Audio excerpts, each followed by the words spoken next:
If I told you there's a normal-looking phone with a 9,000 milliamp hour battery and a 165 Hz screen, would you call it ridiculous or the new baseline?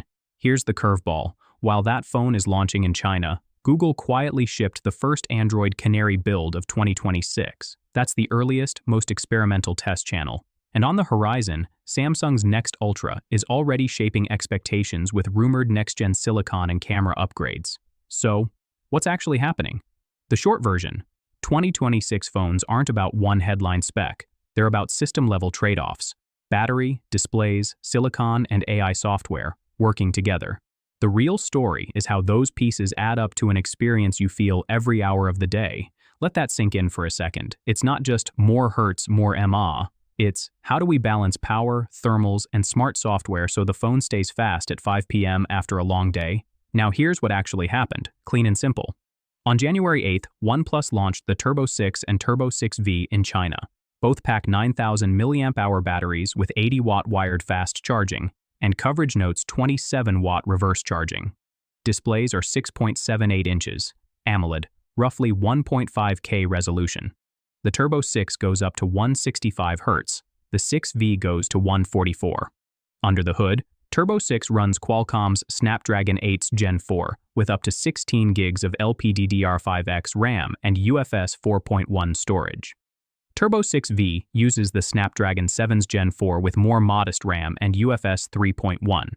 Cameras are straightforward, a 50-megapixel main on the back plus a small secondary sensor and 16 megapixels up front. Software at launch is Android 16 with OnePlus's skin. Pricing lands in that mid-premium bracket. Think roughly the $400 equivalent at launch in China, though regional prices vary. In the same week, Google rolled out the first Android Canary build of 2026 to Pixel 6a and newer devices, including Pixel 6, 6 Pro, 7, 8, and the Pixel Fold line. Canary is the earliest public channel where AI, UX, and security experiments show up. It's not stable, but it's where the direction starts to take shape. And then there are the flagship expectations. Coverage of the rumored Galaxy S26 Ultra points to Snapdragon 8 Elite Gen 5 in the Ultra model, while the standard S26 and S26 Plus may use Samsung's Exynos 2600. Reports also point to a larger aperture main camera and an upgraded 3x telephoto, plus possible Ultra-only AI features. Emphasis on rumored. These are expectations, not official specs, but they do frame the bar for 2026 flagships. So let's slow that down for a second. In 1 week, a concrete big battery launch, a new Android development milestone, and a set of influential rumors. The key thing here is how those signals line up. Let's talk about the engineering behind a 9,000 mAh slab. That number means more than it lasts longer. To fit that capacity, you increase cell energy density, devote more internal volume to battery, and get very careful about heat. Why? Because you're also pushing 80-watt charging and high-sustained workloads like gaming. In other words, the phone is a power budget puzzle. The bigger battery stretches the timeline. But thickness, weight, antenna layout, and cooling all have to play nice. If they don't, you get hot pockets, throttled performance, and a heavy brick that nobody wants to hold. Now the display. A 165 Hz panel redraws the screen 165 times per second. That's why scrolling and animations feel so buttery. But every redraw asks the GPU and display controller to work harder. Without smart refresh scaling, think adaptive refresh down to say 1 or 10 Hz when static, that beautiful smoothness can eat into your battery gains. Here's what actually matters. High refresh is a joy when it's adaptive. It should ramp up when you're scrolling or gaming and ramp down when you're reading an email. If the phone gets that right, the 9,000 mAh battery becomes a real advantage, not just a big number. Under the hood, OnePlus is leaning on Qualcomm's S chips. Snapdragon 8's Gen 4 sits just below Qualcomm's top flagship, with many of the same CPU and GPU building blocks at more conservative clocks or slightly reduced features. The 7's Gen 4 aims for efficiency in the upper mid-range. Pair that with fast memory, LPDDR5X, and quick storage like UFS 4.1 on the Turbo 6, and you get shorter load times for games and AI features, plus fewer stutters. And there's a gaming wrinkle.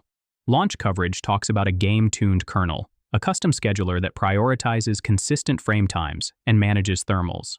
Think of it like air traffic control for your phone's CPU and GPU, clearing a lane for high frame rates while keeping temperatures in check.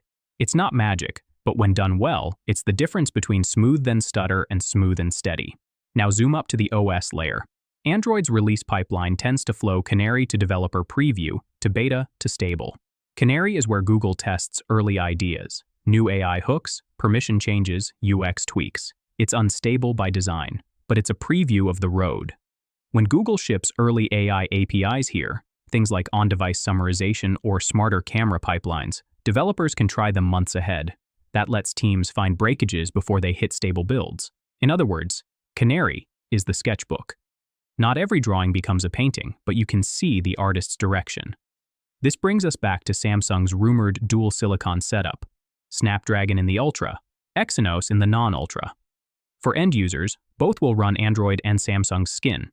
For developers, they're different thermal and GPU profiles.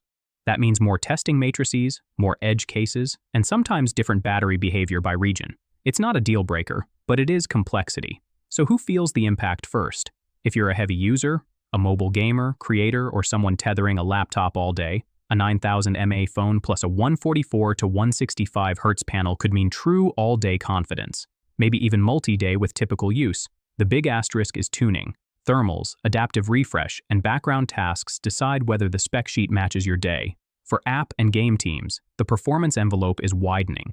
You're designing for fluid 120-165 frames per second, plus a battery-conscious mode that still feels good.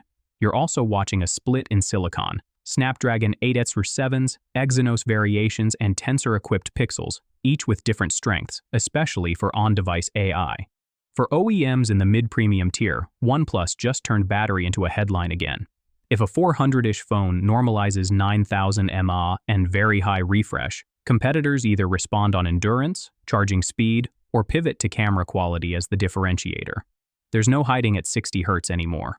It looks and feels dated next to 120 and up. For carriers and retailers, this simplifies the story. 2-day battery, 165 Hz gaming, AI camera that fixes backlit shots. Those are benefits people can feel in the store.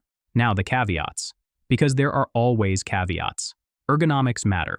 Bigger battery means heavier, thicker phone. We don't yet have wide real-world data on how many people love that trade-off versus tolerate it.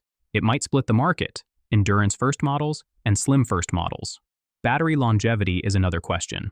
Fast charging at 80 watts plus frequent high-load gaming can age cells faster. We need independent cycle life data on these packs over 2 to 3 years. Until then, it's an informed bet. High refresh is power-hungry at full tilt.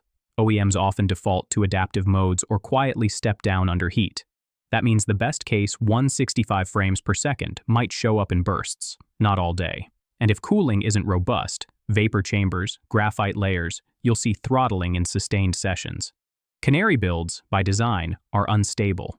They can drain battery, break features, and roll back APIs. If you're tempted to enroll your daily driver, be careful. The upside is more polished apps by the time features go stable. The downside is bugs today. Privacy is an evolving story.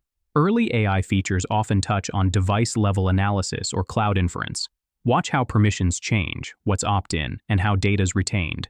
That's where the rubber meets compliance, especially for enterprise. And yes, a potential Snapdragon Exynos split can create performance and battery differences by region. It also adds QA overhead for developers. Not new, but still a factor. So where does this go next? If the Turbo 6 series sells well, expect 8 to 9 amp-hour batteries to spread across gaming-focused and creator-focused phones in 2026 and 2027, likely starting with Chinese OEMs. As manufacturing and thermal designs mature, we'll see more mainstream models inch up in capacity. Not all the way to 9,000, but higher than today's 5,000 norm. Display-wise, 120 Hz looks like the mid-range default by 2027. 144 to 165 Hz becomes a turbo badge for performance lines. 60 Hz sticks around in budget phones, and it's going to feel dated. On software, features that debut in Canary, generative helpers, smarter notifications, camera post-processing, are likely to be standard across flagships and upper mid-range within a cycle or two. The experience will vary by silicon, though, especially if on-device AI accelerators differ. Cameras keep reminding us of physics. Rumored S26 Ultra changes suggest larger apertures and better telephoto glass. AI helps clean up and enhance, but good sensors and optics set the ceiling. That balance won't change. And on form factor, despite ongoing foldable innovation, the main action right now is the slab getting better, longer lasting, smoother and smarter, less spectacle, more refinement. A few practical takeaways if this touches your work. If you're evaluating devices for teams that travel, film, or hotspot all day, endurance-first phones are worth a look. Test real workloads, 5G tethering, maps, camera, alongside charge speed and heat. In other words, test the day, not just the spec. For app and game teams, consider adding a high refresh profile and a battery saver profile. Keep frame pacing consistent more than chasing peak FPS. Users feel stutter more than they notice an extra 10 frames.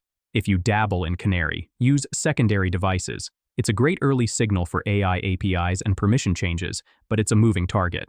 For buyers and PMs, watch the trade-offs. Big batteries might mean simpler cameras or heavier builds at the same price. Decide which pain you're solving: charge anxiety, camera quality, or pocketability.